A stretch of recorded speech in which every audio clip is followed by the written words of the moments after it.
मुहतरम नाज़रीन, अस्सलामु अलैकुम वरहमतुल्लाहि वबरकातुह। मैं ज़ुबैर हाशमी फ़रमान इलाही में आप सभी नाज़रीन का इस्तक़बाल करता हूँ। नाज़रीन, कल हमने सूरत तौबा की आयत नंबर 64 से 80 तक तिलावत और उसका तर्जमा सुनने का शर्फ़ हासिल किया। आज हम अपने इस एपिसोड में सूरत तौबा की आयत नंबर 81 से 99 तक तिलावत और उसका तर्जमा सुनने की सआदत हासिल करेंगे। आज जिन आयतों की तिलावत की जाने वाली है उनमें से पहली आयत में अल्लाह सुब्हानहु व तआला उन नाफरमान लोगों का ज़िक्र फरमा रहा है जो हुज़ूर नबी करीम सल्लल्लाहु अलैहि वसल्लम के ख़िलाफ़ काम करते और उस पर खुश हो जाते। एक मरतबा का वाक़या ये हुआ कि हुज़ूर नबी करीम सल्लल्लाहु अलैहि वसल्लम तमाम लोगों के सामने ये ऐलान फरमाए कि लोगों, फ़लाँ वक्त हमारे साथ तुम सबको सफ़र पर चलना होगा। तो अब जितने मुखालिफीन थे वो तमाम के तमाम हुज़ूर सल्लल्लाहु अलैहि वसल्लम के पास आए और अपना उज़्र पेश करने लगे।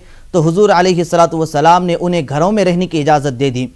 तो चुनाचे जब वो वक्त आ गया, हुज़ूर सल्लल्लाहु अलैहि वसल्लम के साथ सहाबा इकराम भी थे। जब ये काफ़िला रवाना होने लगा तो वो मुखालिफीन जो हुज़ूर अलैहिस्सलातु वस्सलाम के ख़िलाफ़ काम किया करते थे, खुश होते हुए लोगों से ये कहने लगे कि लोगों, तुम इस सफ़र में साथ न रहो, वहाँ पर गर्मी बहुत महसूस होगी तुम्हें और ये बर्दाश्त तुम नहीं कर सकते। इस तरीके से और ये भी कहने लगे कि ये सफ़र तुम्हारा बड़ी मशक्क़त वाला, बड़ी परेशानियों वाला है, इसको तुम हरगिज़ बर्दाश्त न कर सकोगे।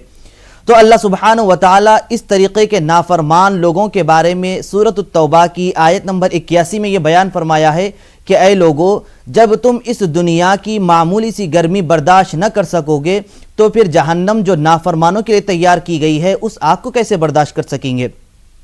तो ये जहन्नम की आग जो है, इसके बारे में एक रिवायत तफसील से यूँ बयान की गई है।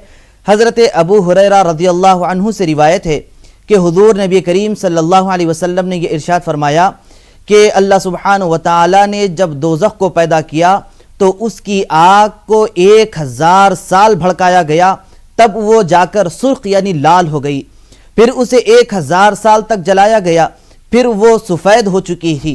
फिर तीसरी मर्तबा उस आग को 1000 साल तक जलाया गया, फिर वो सियाह यानी काली हो गई है।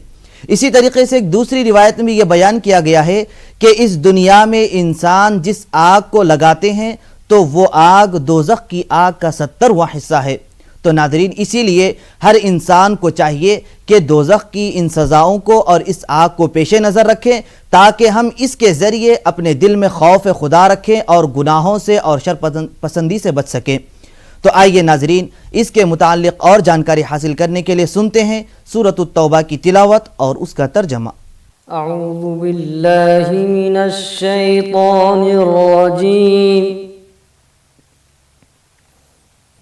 बिस्मिल्लाहिर रहमानिर रहीम। शुरू करता हूँ अल्लाह के नाम से जो बड़ा मेहरबान निहायत रहम वाला है। फरिहल मुखल्लफून बिमक़अदिहिम खिलाफ रसूलिल्लाहि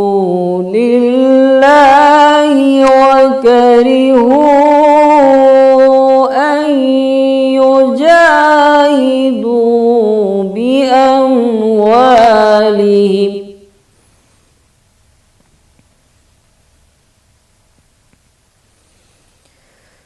وكرهوا أن يجاهدوا بأموالهم وأنفسهم في سبيل الله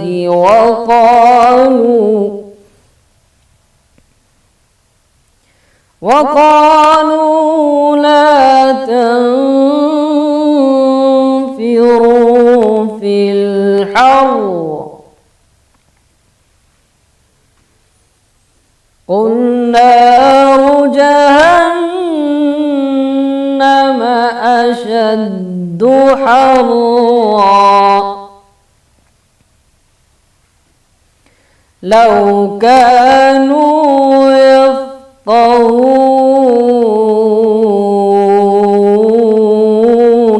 जो लोग ग़ज़वा तबूक में पीछे रह गए वो पैगम्बर खुदा की मर्ज़ी के ख़िलाफ़ बैठ रहने से खुश हुए और इस बात को नापसंद किया कि खुदा की राह में अपने माल और जान से जिहाद करें।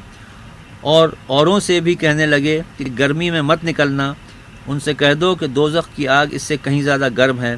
काश ये इस बात को समझते। فَلْيَضْحَكُوا قَلِيلًا وَلْيَبْكُوا كَثِيرًا جَزَاءً بِمَا كَانُوا يَكْسِبُونَ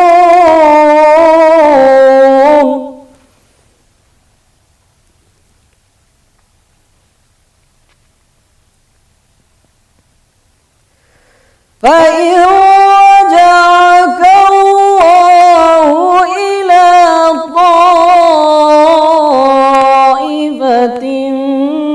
مِّنْهُمْ فَاسْتَأْذَنُوكَ لِلْخُرُوجِ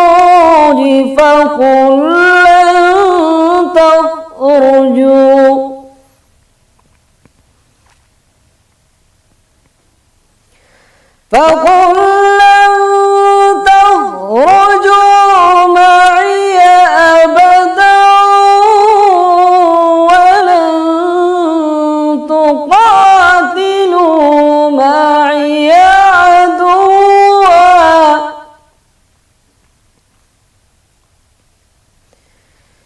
إنكم رضيتم بالقعود أول مرة فاقعدوا مع الخالفين। ये दुनिया में थोड़ा सा हंस लें और आखिरत में इनको इनके आमाल के बदले जो करते रहे हैं बहुत सा रोना होगा। फिर अगर खुदा तुमको इनमें से किसी गिरोह की तरफ ले जाए और वो तुमसे निकलने की इजाज़त तलब करें तो कह देना कि तुम मेरे साथ हरगिज़ नहीं निकलोगे और ना मेरे साथ मददगार होकर दुश्मन से लड़ाई करोगे। तुम पहली दफ़ा बैठ रहने से खुश हुए तो अब भी पीछे रहने वालों के साथ बैठे रहो। सूरत तौबा की तिलावत और तर्जमा जारी रहेगा। हम लौट कर आते हैं एक छोटे से वक्फे के बाद।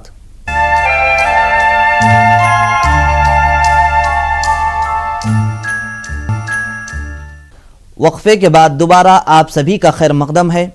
नाजरीन मोहतरम, वक्फे से पहले हमने जिस सफ़र का जिक्र किया था, दरअसल वो सफ़र हक़ और बातिल के दरमियान एक मुकाबले का सफ़र था, क्योंकि जिनके दिलों में ईमान था, यकीन था, वो हुज़ूर नबी करीम सल्लल्लाहु अलैहि वसल्लम के साथ इस सफ़र में शरीक हो गए। अब जिनके दिलों में ईमान और यकीन नहीं है, यानी नाफरमान लोग हैं, तो ये इस सफ़र में शरीक होने से कासिर हो गए। तो अल्लाह सुब्हानहु व तआला अपने इस कलाम पाक में ऐसे नाफरमान लोगों की मजम्मत बयान फरमाई है। अब जो उस वक्त बीमार थे, कमज़ोर थे, बूढ़े थे, तो ऐसे लोग इस सफ़र में शरीक ना हुए तो वो परेशान हो गए कि अल्लाह सुब्हानहु व तआला क्या हम पर भी मजम्मत बयान फरमाई है। तो आयत नंबर 91 में उन लोगों के बारे में ये इरशाद फरमाया गया है कि जो लोग बीमार हैं, बूढ़े हैं, ऐसे सफ़र में शरीक नहीं हो सकते, तो उनके लिए रुख्सत है कि वो सफ़र में शरीक ना हो और इसी तरीके से उनसे कोई मुआखज़ा नहीं लिया जाएगा। तो आइए नाज़रीन, इसी के मुतालिक और जानकारी हासिल करने के लिए शामिल हो जाते हैं सूरत तौबा की तिलावत और उसके तर्जमे के साथ। वला तुसल्ली अला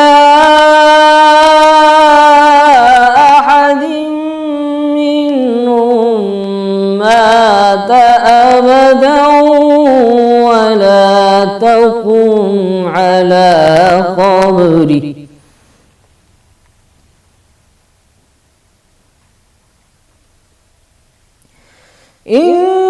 इन्नहुम कफ़रू बिल्लाहि व रसूलिहि व मातू व हुम फासिक़ून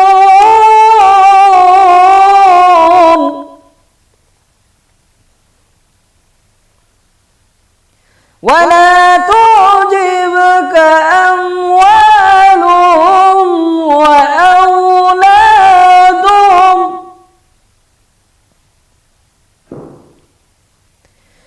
इन्नमा युरीदुल्लाहु अन युअज़्ज़िबहुम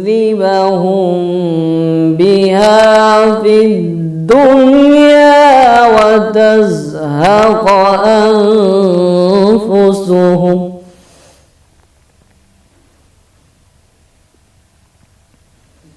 وتزهق أنفسهم وهم كافرون।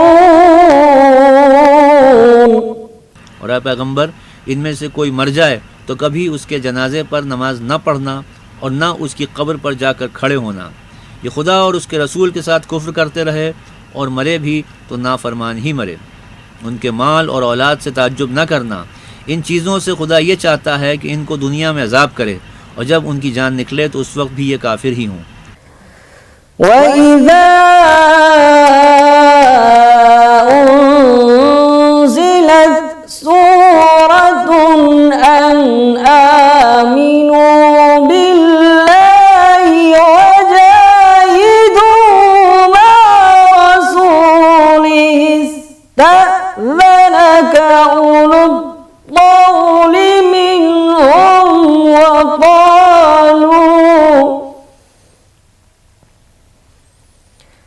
وقالوا ذرنا نكن مع القاعدين।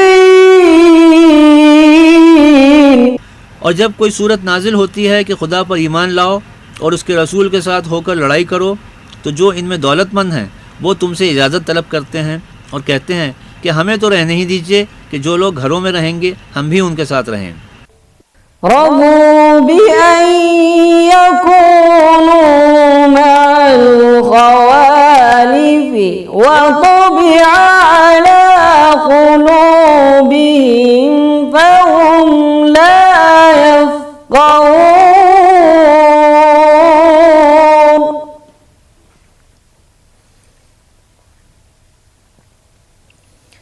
لكن الرسول والذين آمنوا معه جاهدوا بأموالهم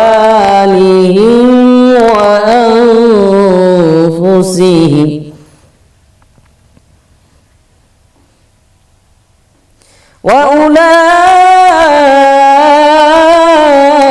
وأولئك لهم الخيرات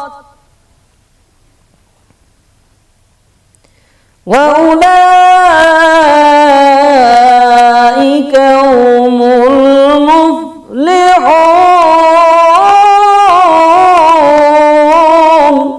ये इस बात से खुश हैं कि औरतों के साथ जो पीछे रह जाती हैं घरों में बैठ रहे हैं, उनके दिलों पर मुहर लगा दी गई है, तो ये समझते ही नहीं।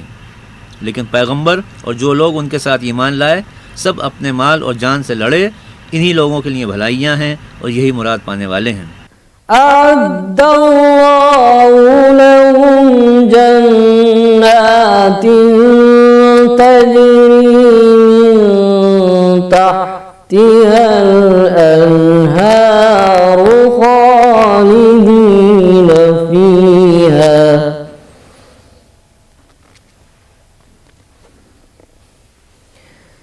ذلك الفوز العظيم۔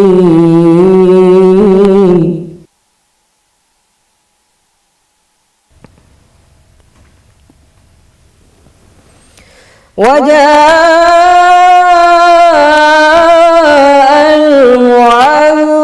المعذرون من الأعراب ليؤذن لهم وقعد الذين كذبوا الله ورسوله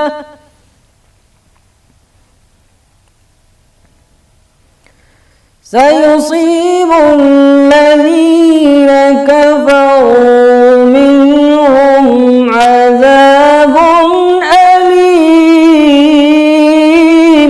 अल्लाह ने इनके लिए बागात तैयार कर रखे हैं जिनके नीचे नहरें बह रही हैं, हमेशा इनमें रहेंगे और ये बड़ी कामयाबी है। और सहरा नशीनों में से भी कुछ लोग उज़्र करते हुए तुम्हारे पास आए कि उनको भी इजाज़त दी जाए, और जिन्होंने खुदा और उसके रसूल से झूठ बोला वो घर में बैठ रहे। सो जो लोग इनमें से काफिर हुए हैं उनको दुख देने वाला अजाब पहुँचेगा। तिलावत और तर्जमा जारी रहेगा। हम यहाँ लौट कर आते हैं एक छोटे से वक्फे के बाद।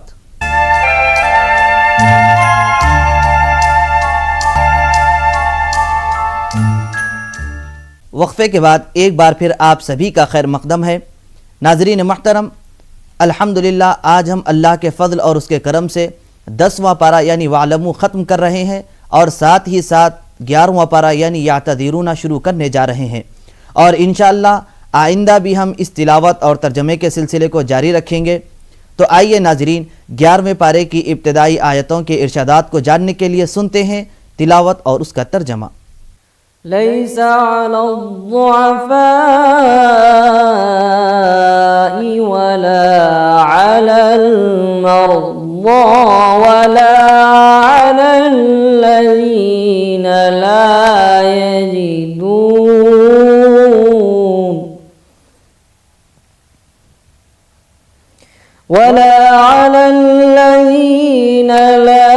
يجدون ما ينفقون حرج إذا نصحوا لله ورسوله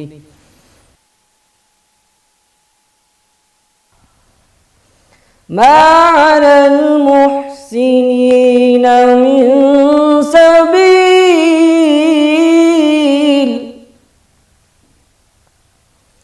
والله غفور رحيم ولا على الذين إذا ما أتوك لتحملهم قلت لا أجد ما أحملكم عليه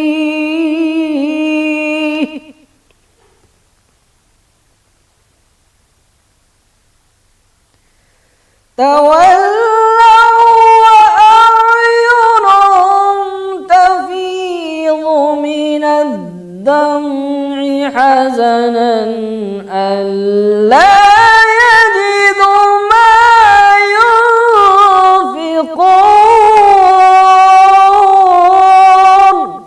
न तो ज़यीफ़ों पर कुछ गुनाह है और न बीमारों पर और न उन पर जिनके पास खर्च मौजूद नहीं कि शरीक जिहाद हों, यानी जबकि खुदा और उसके रसूल के खैर अंदेश और दिल से उनके साथ हों। नेकोकारों पर किसी तरह का इल्ज़ाम नहीं है और खुदा बख्शने वाला मेहरबान है। और ना उन बेसरो सामान लोगों पर इल्ज़ाम है कि तुम्हारे पास आए कि उनको सवारी दो और तुमने कहा कि मेरे पास कोई चीज़ नहीं जिस पर तुमको सवार करूँ, तो वो लौट गए और इस गम से कि उनके पास खर्च मौजूद न था उनकी आंखों से आंसू बह रहे थे। इल्ज़ाम तो उन लोगों पर है जो दौलतमंद हैं और फिर तुमसे इजाज़त तलब करते हैं।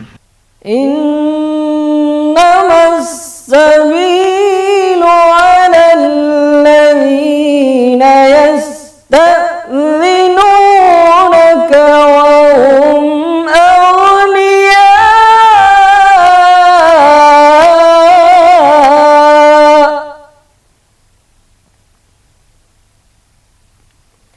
رضوا بأن يكونوا مع الخوالف وتبعوا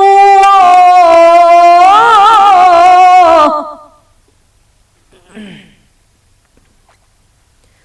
رضوا بأن يكونوا مع الخوالف وطبع الله على قلوبهم فهم لا يعلمون। यानी इस बात से खुश हैं कि औरतों के साथ जो पीछे रह जाती हैं घरों में बैठ रहे हैं, खुदा ने उनके दिलों पर मोहर कर दी है, बस वो समझते ही नहीं। يعتذرون إليكم إذا رجعتم إليهم قل لا تعتذروا لن نؤمن لكم قد نبأنا الله من أخباركم وسيرى الله عملكم ورسوله ثم تردون إلى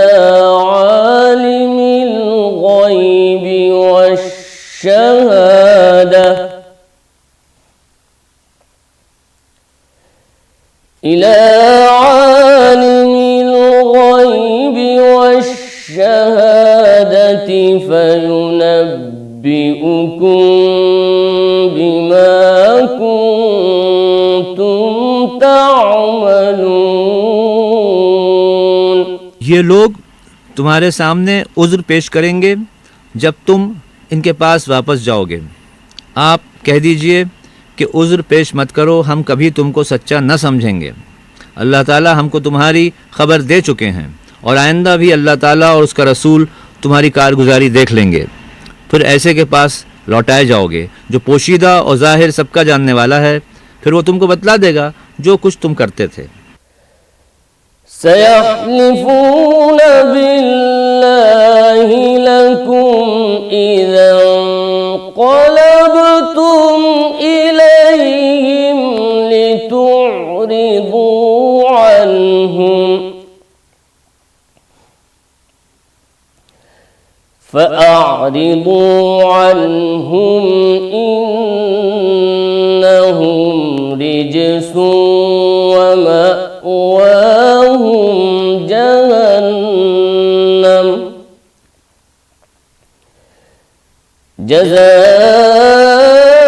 جزاء بما كانوا يكسبون.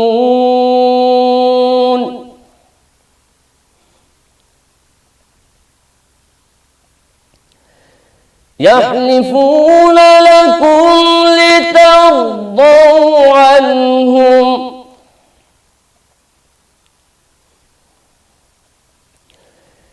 فإن ترضوا عنهم فإن الله لا يرضى عن القوم الفاسقين.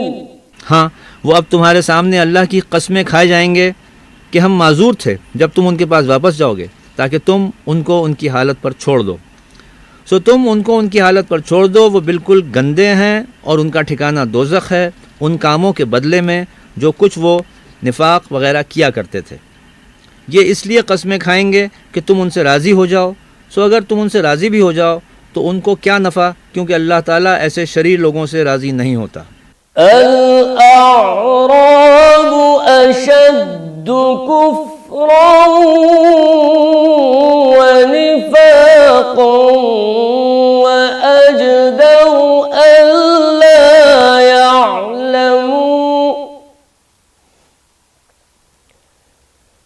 وأجدر ألا يعلموا حدود ما أنزل الله على رسوله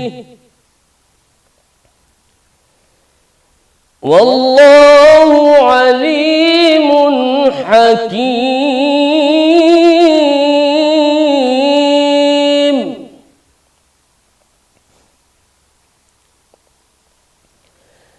ومن الأعراب من يتخذ ما ينفق مغرما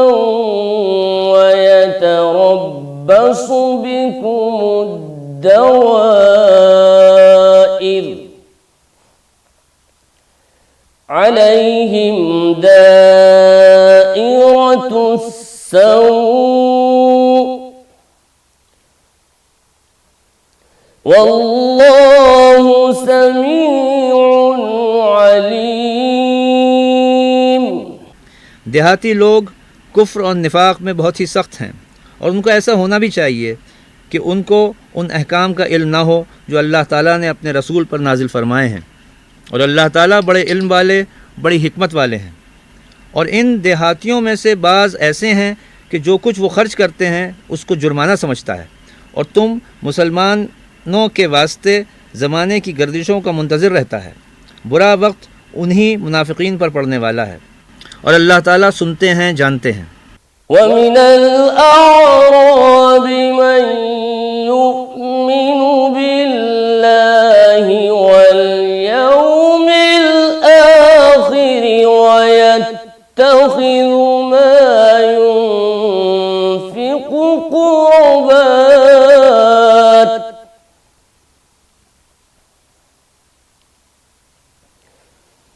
ويتخذ ما ينفق قربات عند الله وصلوات الرسول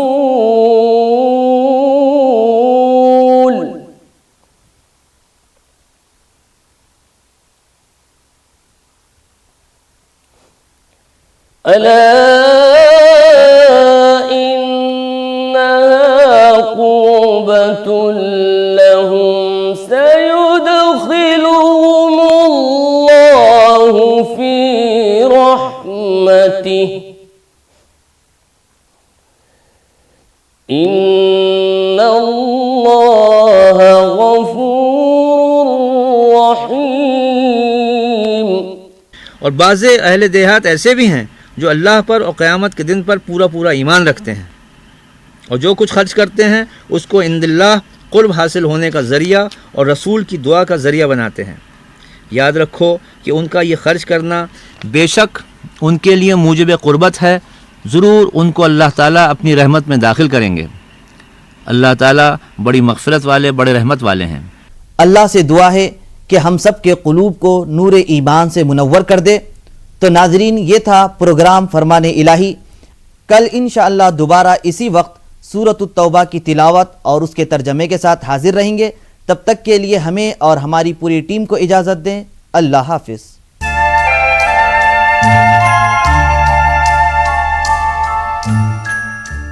This news is co-powered by